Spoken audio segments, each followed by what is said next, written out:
Hello everyone, कैसे हैं आप सभी। आई होप कि अच्छे होंगे। तो यहाँ पे आज की वीडियो में हम देखेंगे राष्ट्रीय शिक्षा नीति 1986। तो 1968 अभी लास्ट वीडियो में आपने देखा होगा। 1968 के बारे में हमने बात करी कि राष्ट्रीय शिक्षा नीति 1968 क्या था, उसकी क्या खास बातें थी। तो अब राष्ट्रीय शिक्षा नीति 1986 क्या है, इसके बारे में भी देखेंगे। तो वीडियो को पूरा देखिएगा। इसके सारी चीज़ों को हम डिस्कस करेंगे कि इसके क्या सुझाव थे और गुण दोष वगैरह भी हम देखेंगे। तो वीडियो को पूरा देखिएगा। बाकी अगर आपको वीडियो पसंद आती है तो वीडियो को लाइक शेयर और चैनल पर नए हैं तो प्लीज़ चैनल को सब्सक्राइब भी जरूर कर लीजिएगा।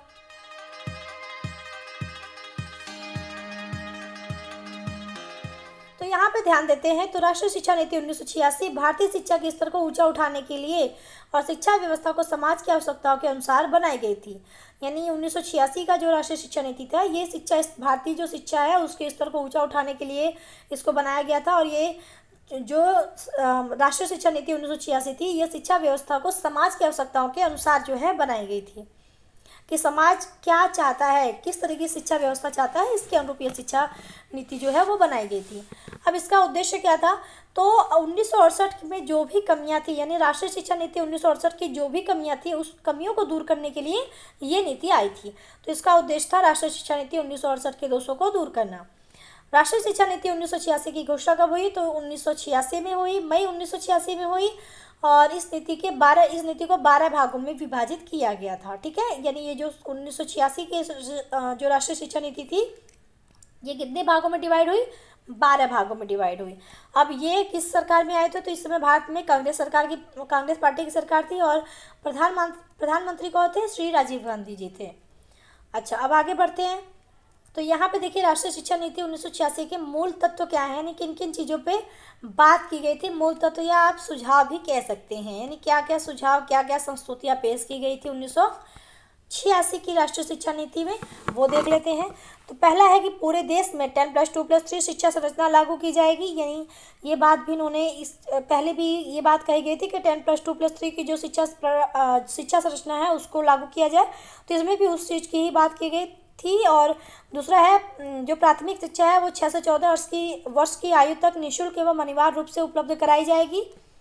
यानी जो 6 से 14 वर्ष की आयु वाले बच्चे हैं, इनको जो शिक्षा है, प्राथमिक शिक्षा जो है वो निःशुल्क और अनिवार्य रूप से उनको उपलब्ध कराई जाएगी। तीसरा, प्राथमिक शिक्षा में अव्यय पर रोक लगाई जाएगी। यानी ऐसा ना हो कि अव्यय हो, इस चीज़ पर रोक लगाई जाएगी। अब चौथा है स्त्री शिक्षा को प्रोत्साहित करने के लिए स्त्री निरक्षरता उन्मूलन पर बल दिया जाएगा, क्योंकि स्त्री शिक्षा ढंग से नहीं हो पाई थी, स्त्रियों को ज़्यादा शिक्षा नहीं मिल पाई थी, चाहे वो आप कोई भी कारण समझ लीजिए। तो स्त्री शिक्षा को प्रोत्साहन मिले, तो उसके लिए इन्होंने स्त्री निरक्षरता उन्मूलन पर बल दिया।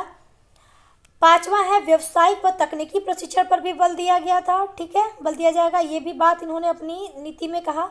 छठा है, इन्होंने कहा कि अल्पसंख्यकों की शिक्षा पर गुणात्मक और सामाजिकता की दृष्टि से विशेष ध्यान दिया जाएगा, क्योंकि जो अल्पसंख्यक वर्ग हैं वो शिक्षा से वंचित रह जाते हैं ज़्यादा से ज़्यादा। इसीलिए वो चाहते थे, राष्ट्रीय शिक्षा नीति 1986 में ये कहा गया कि जो अल्पसंख्यक वर्ग के लोग हैं उनकी शिक्षा पर गुणात्मक और सामाजिक दृष्टि से विशेष ध्यान दिया जाए, ताकि वो शिक्षा से वंचित ना रहें।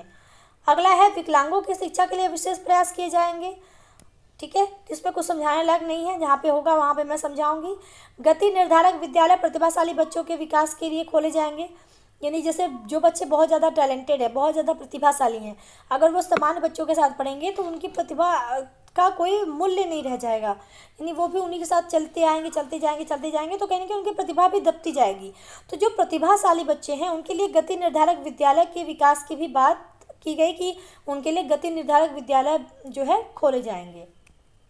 अगला है ग्रामीण विश्वविद्यालय तथा महाविद्यालयों का विकास किया जाएगा, क्योंकि ग्रामीण क्षेत्र में विश्वविद्यालय नहीं है, महाविद्यालय नहीं थे, इसलिए बहुत बच्चे वहाँ तक नहीं पहुँच पा रहे थे, पढ़ाई से वंचित रह जा रहे थे या फिर पढ़ाई छोड़ दे रहे थे।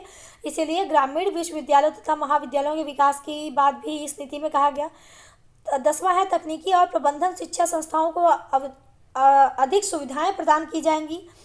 यानी जो तकनीकी शिक्षा प्रणाली है, जो मतलब तकनीकी शिक्षा है या प्रबंध शिक्षा है, इस तरह के जो शिक्षा संस्थान हैं उनको ज़्यादा से ज़्यादा सुविधाएं प्रदान करने की बात कही गई, ताकि जो तकनीकी शिक्षा है वो और बेहतर बच्चों को मिल पाए। अगला है गणित व विज्ञान की शिक्षा के लिए आधुनिक तकनीकी उपकरणों की व्यवस्था की जाएगी। मतलब अगर विद्यालय में गणित और विज्ञान की शिक्षा दी जा रही है तो केवल किताबी रूप से न दी जाए, बच्चों को अनुसंधान के लिए यानी प्रयोग के लिए जो उपकरण हैं वो भी व्यवस्थित की जाए, इस चीज़ की बात भी कही गई। 12वां है पुस्तकों की गुणवत्ता में सुधार तथा पुस्तकालयों आदि की उचित व्यवस्था की जाएगी। इन स्थिति में ये कहा गया कि जो विद्यालय है उसमें पुस्तकालय होंगे तब ताकि बच्चे ज़्यादा से ज़्यादा शिक्षा अच्छे से ग्रहण कर पाएँ। और साथ ही जो पुस्तक है उसकी भी गुणवत्ता में सुधार किया जाए, मतलब पुस्तक भी अच्छी क्वालिटी में बच्चों को प्रोवाइड की जाए, उस पर अच्छे से अच्छे कंटेंट और अच्छी सी जो भी आज के समय की, मतलब उस समय जो भी समय चल रहा था उसके हिसाब से किताबें बच्चों को जो है मिले, इस चीज़ का ध्यान रखा गया। 13वां है परीक्षा प्रणाली में सुधार किया जाएगा, मतलब राष्ट्रीय शिक्षा नीति में परीक्षा प्रणाली को लेकर बात कही गई कि उसमें भी हम लोग सुधार करेंगे। 14वां है कि शिक्षक का चयन योग्यता, वस्तुनिष्ठता एवं व्यावहारिकता के आधार पर किया जाएगा। ऐसा नहीं कि कोई भी शिक्षक जो है निर्धारित कर दिया जाएगा बच्चों को पढ़ाने के लिए, बल्कि उनका चयन होगा उनकी योग्यता के आधार पर, उनकी वस्तुनिष्ठता और उनकी व्यावहारिकता के आधार पर। 5वां है शिक्षा पर राष्ट्रीय आय का 6% व्यय किया जाएगा, शिक्षा प्रशिक्षण में सुधार किया जाएगा। यानी जो पहली बात कही गई थी कि केंद्र सरकार का 6% वाली बात, तो वहीं पर यहाँ पर भी है कि शिक्षा पर राष्ट्रीय आय का 6% व्यय किया जाएगा और साथ ही शिक्षक प्रशिक्षण में भी सुधार किया जाएगा, मतलब शिक्षकों को प्रशिक्षित कैसे करना है इस चीज़ में भी सुधार होगा। 16वां है शैक्षिक अवसरों की समानता के लिए ठोस कदम उठाए जाएंगे, उच्च शिक्षा का प्रसार एवं उन्नयन किया जाएगा। यानी शैक्षिक अवसरों की समानता, सभी को समान शिक्षा मिले, इस चीज़ के लिए ज़्यादा से ज़्यादा ठोस कदम उठाएंगे हम लोग, और उच्च शिक्षा के प्रसार और उच्च शिक्षा का भी प्रसार और उन्नयन किया जाएगा, इस चीज़ का भी ध्यान रखा गया। तो ये कुछ महत्वपूर्ण 16 पॉइंट मैंने रखे हैं राष्ट्रीय शिक्षा नीति 1986 के बारे में। अब हम बात करते हैं राष्ट्रीय शिक्षा नीति 1986 के गुण एवं विशेषताओं की, उसके बाद हम देखेंगे इसके दोष की। तो यहाँ पे आपका ये भी खत्म हो जाएगा। तो गुण एवं विशेषताओं की बात करें तो पहला गुण ये था या विशेषताएं थी कि प्राथमिक स्कूलों को बेहतर बनाने के लिए ऑपरेशन ब्लैक बोर्ड लॉन्च किया गया था। देखिए आप इसको सुझाव में भी रख सकते हैं कि ऑपरेशन ब्लैक बोर्ड के बारे में भी सुझाव दिया गया था। तो जो ऑपरेशन ब्लैक बोर्ड है इसकी शुरुआत कहाँ से हुई, ये आपसे क्वेश्चन हो सकता है ऑब्जेक्टिव में पूछे, तो आप कहेंगे राष्ट्रीय शिक्षा नीति 1986 में स्कूली जो प्राथमिक स्कूल थे उसको बेहतर बनाने के लिए, यानी प्राथमिक स्कूलों को अच्छा बनाने के लिए ऑपरेशन ब्लैक बोर्ड जो है लॉन्च किया गया था। अच्छा, ऑपरेशन ब्लैक बोर्ड क्या था, शॉर्ट फॉर्म में बता देती हूँ कि जो सुविधाएं हैं, बेसिक सुविधाएं जो है विद्यालयों को वो मिलनी चाहिए, जैसे 2 कक्षाएं होनी चाहिए, बरामदे होनी चाहिए विद्यालय में, चौक डस्टर इस तरह की होनी चाहिए, कुछ शैक्षिक सामग्री उपलब्ध होनी चाहिए, साथ ही साथ गणित के कुछ उपकरण, विज्ञान के कुछ उपकरण या फिर खेल के कुछ उपकरण जो हैं वो होनी चाहिए विद्यालय में। जो बेसिक चीज़ें एक प्राथमिक विद्यालय में होनी चाहिए वो ऑपरेशन ब्लैक बोर्ड हमारा कहता है कि बच्चों को इसको जो प्राथमिक स्कूल हैं उसमें जो बेसिक चीज़ें होनी चाहिए स्कूलों को मिलनी चाहिए वो होनी चाहिए, और इसी उद्देश्य से ऑपरेशन ब्लैक बोर्ड जो है लॉन्च किया गया था। तो ऑपरेशन ब्लैक बोर्ड का मतलब यही है कि बेसिक सुविधाएं, जो सामान्य सुविधाएं, जो इम्पोर्टेंट महत्वपूर्ण सुविधाएं हैं उसको प्राथमिक शिक्षा के लिए उपलब्ध कराना। ठीक है, खेल में जो प्राथमिक सुविधाएं होनी चाहिए और इसके अलावा शिक्षा के क्षेत्र में जो इम्पोर्टेंट महत्वपूर्ण सुविधाएं हैं जैसे चौक डस्टर, किताबों का होना, शैक्षिक उपकरण होना, ये सारी चीज़ें। विद्यालय की अगर हम बात करें तो 2 कक्षाएं, यानी अच्छी बड़ी बड़ी कक्षाएं होनी चाहिए, बरामदे होने चाहिए, विद्यालय प्रांगण के वो अच्छा होना चाहिए, पेयजल की व्यवस्था अच्छी होनी चाहिए। तो ये सब ऑपरेशन ब्लैक बोर्ड के अंतर्गत आती हैं। तो प्राथमिक स्कूलों को बेहतर बनाने के लिए ऑपरेशन ब्लैक बोर्ड जो है लॉन्च किया गया था 1986 की राष्ट्रीय शिक्षा नीति में। दूसरा है प्राथमिक शिक्षा 6 से 14 वर्ष की आयु तक की निःशुल्क अनिवार्य रूप से उपलब्ध कराने का सुझाव दिया गया था। ये ऊपर मैंने आपको बता दिया। इस नीति के तहत संपूर्ण देश में 10+2+3 संरचना की शुरू की गई, यानी इसमें भी 10+2+3 संरचना संपूर्ण देश में शुरू करने की बात कही गई थी। चौथा है असमानताओं को दूर करने के लिए विशेष रूप से महिलाओं, अनुसूचित जनजातियों और अनुसूचित जातियों के लिए शैक्षिक अवसरों को बराबर करने पर जोर दिया गया। यानी महिलाओं की शिक्षा पर इन्होंने देखिए बात की थी, और अल्पसंख्यक वर्ग यानी अनुसूचित जनजाति, अनुसूचित जाति जो है उनको भी शिक्षा में बराबर अवसर मिले, इस चीज़ का भी ध्यान दिया गया था। 5वां है ग्रामीण भारत में आर्थिक व सामाजिक विकास के लिए ग्रामीण विश्वविद्यालय मॉडल बनाने का सुझाव दिया गया। खुले विश्वविद्यालयों और दूरस्थ शिक्षा को भी प्रोत्साहित किया गया था। यानी जो ग्रामीण भारत है वो आर्थिक और उसका सामाजिक विकास हो, इस उद्देश्य से ग्रामीण विश्वविद्यालय मॉडल बनाने का भी सुझाव दिया गया था, ताकि वहाँ की जो आर्थिक व सामाजिक विकास है वो अच्छी हो पाए। तो ग्रामीण विश्वविद्यालय मॉडल बनाने का जो है सुझाव ये कब दिया गया था, राष्ट्रीय शिक्षा नीति 1986 में। साथ ही साथ खुले विश्वविद्यालय और जो दूरस्थ शिक्षा है उसको भी प्रोत्साहित किया गया था 1986 की राष्ट्रीय शिक्षा नीति में। अब दूरस्थ शिक्षा क्या है, ये सब आप जानते हैं, कॉलेज विश्वविद्यालय क्या आप जानते हैं, जैसे इग्नू वगैरह हो गए, तो ये सब इसी के अंतर्गत आते हैं। छठा है विकलांग बच्चों के लिए एकीकृत कार्यक्रमों के विकास का सुझाव दिया गया, यानी जो विकलांग बच्चे हैं इसकी भी देखिए शिक्षा की बात की गई थी राष्ट्रीय शिक्षा नीति 1986 में। तो गुण विशेषताओं में भी यही हो जाएगा कि विकलांग बच्चों के लिए भी एकीकृत कार्यक्रमों के विकास का सुझाव दिया गया।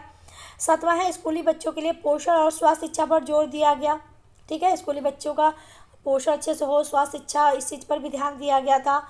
अगला है स्कूली और उच्च शिक्षा में छात्रों के लिए संस्कृत और अन्य प्राचीन भाषाओं का विकल्प उपलब्ध कराया गया, यानी जो हमारी कल्चरल लैंग्वेज है उस चीज़ पे जोर देने के लिए जो प्राचीन भारतीय भाषाएं हैं जैसे संस्कृत वगैरह हो गई, इस चीज़ पर भी जो है मतलब इन भाषाओं का भी बच्चे अध्ययन अगर करना चाहते हैं तो इस चीज़ को भी ध्यान में रखा गया और इसका विकल्प भी उपलब्ध कराया गया स्कूली और उच्च शिक्षा में। नौवां है ग्रामीण क्षेत्रों में और महिलाओं के लिए व्यावसायिक शिक्षा बढ़ाने के लिए विशेष कदम उठाने का सुझाव दिया गया, यानी जो ग्रामीण क्षेत्र है वहाँ पे और जो महिलाएं हैं उनके लिए भी व्यावसायिक शिक्षा जो है उसको बढ़ाने के लिए विशेष जो है महत्वपूर्ण कदम जो है उठाए गए। 10वां है तकनीकी और प्रबंध शिक्षा संस्थाओं को अधिक सुविधाएं प्रदान की गई। ठीक है, और उसके अलावा 11वां है तकनीक परीक्षा प्रणाली में सुधार किया जाएगा तथा परीक्षार्थी को ग्रेड दिए जाने की बात कही गई। ये ऊपर आपने देखा था ना, परीक्षा प्रणाली में सुधार किया जाएगा, तो वो क्या सुधार था कि उनको ग्रेड दिए जाने की जो बात है वो इस 1986 की राष्ट्रीय शिक्षा नीति में कही गई और इत्यादि मैंने यहाँ लिख दिया क्योंकि ऐसे और बहुत सारी बातें कही गई, लेकिन यहाँ पे मैंने कुछ महत्वपूर्ण पॉइंट रखे हैं। और राष्ट्रीय शिक्षा नीति 1986 के दोष की बात कर लेते हैं तो पहला ये है कि आम स्कूलों पर सरकार का ध्यान नहीं गया। ठीक है, जो पहले के आम स्कूल थे उस पर सरकार ने ज़्यादा ध्यान नहीं दिया। दूसरा है ऑपरेशन ब्लैक बोर्ड योजना के अंतर्गत प्राथमिक स्कूलों के जो भवन बनाए गए, ठीक है, क्योंकि बेसिक सुविधाएं देने की बात कही गई थी ऑपरेशन ब्लैक बोर्ड के अंतर्गत, तो उसमें बेसिक भवन में जैसे स्कूल की संरचना हो गई ना, फर्नीचर वगैरह हो गए, अब जो शिक्षण सामग्री हो गई, तो जो स्कूल भवन थे बनाए गए थे वो बहुत ही घटिया थे। ठीक है, और जो फर्नीचर और अन्य शिक्षण सामग्री की व्यवस्था की गई थी वे भी बहुत ही निम्न किस्म के थे, यानी जो सुविधाएं देने की बात कही गई थी वो सुविधाएं अच्छी देने की बात कही गई थी, ऐसा नहीं थी उसको ख़राब देंगे, लेकिन इन्होंने वही किया कि बहुत ही घटिया क्वालिटी की चीज़ें यूज की। तीसरा है प्राइवेट स्कूलों को बढ़ते चलन पर नई शिक्षा नीति के अंतर्गत कोई बात नहीं कही गई। ठीक है, यानी उस समय जो प्राइवेट स्कूल जो खोले जा रहे थे उसके विषय में राष्ट्रीय शिक्षा नीति 1986 में कुछ भी नहीं कहा गया। चौथा है इस शिक्षा नीति में आंतरिक मूल्यांकन पर बल दिया गया जिसके कारण छात्रों के शोषण को बढ़ावा मिला, यानी जो आंतरिक मूल्यांकन है इसमें जो है उस चीज़ पर ज़्यादा जोर दिया गया जिसके कारण कि छात्रों का शोषण जो है उसमें बढ़ावा हुआ। पांचवा है उच्च शिक्षा में शुल्क बढ़ाने की बात कही गई। ठीक है, जो उच्च शिक्षा प्रणाली मतलब उच्च शिक्षा थी, जैसे जो हम बात करें विश्वविद्यालय शिक्षा की बात करें तो उसमें जो है शुल्क बढ़ाने की भी बात कही गई, तो ये भी एक दोष था क्योंकि आपको तो ये था ना कि कम से कम बजट में बच्चों का जो है शिक्षा अच्छे से कंप्लीट कराएं, लेकिन यहाँ पे शुल्क बढ़ाने की बात कही गई। छठा है तकनीकी कॉलेज में प्रवेश के समय छात्रों से कैपिटेशन फीस यहाँ पर रहेगा लेने को भी वैध माना। ठीक है, यहाँ पे ये गलत लिखा है तभी मैं बोलूँ समझ नहीं आया, लेने को भी, ठीक है, लेने को भी वैध माना। ये हो जाएगा कि जो उस टाइम अगर जैसे तकनीकी कॉलेज में बच्चा प्रवेश लेना चाहता था उस टाइम उससे कैपिटेशन फीस लिया जाता था जिसको कि इन्होंने वैध माना था, जबकि ऐसा नहीं होना चाहिए। बच्चों से आप किसी तरह का अलग से फीस नहीं ले सकते हैं। तो ये हमारा हो गया कुछ महत्वपूर्ण दोष इत्यादि मैंने यहाँ पे लिख दिया है। तो ये हो गया आपके राष्ट्रीय शिक्षा नीति 1986 के दोष। तो आई होप कि आपको ये सारी चीज़ें क्लियर हो गई होंगी। बाकी अगर आपको वीडियो में कुछ भी दिक्कत होती है तो आप कमेंट करके बोल सकते हैं, और अगर आपको वीडियो पसंद आती है तो वीडियो को लाइक शेयर और चैनल पे सब्सक्राइब भी कर सकते हैं। अब मिलते हैं नेक्स्ट वीडियो में, तब तक के लिए टेक केयर, बाय बाय, जय हिंद।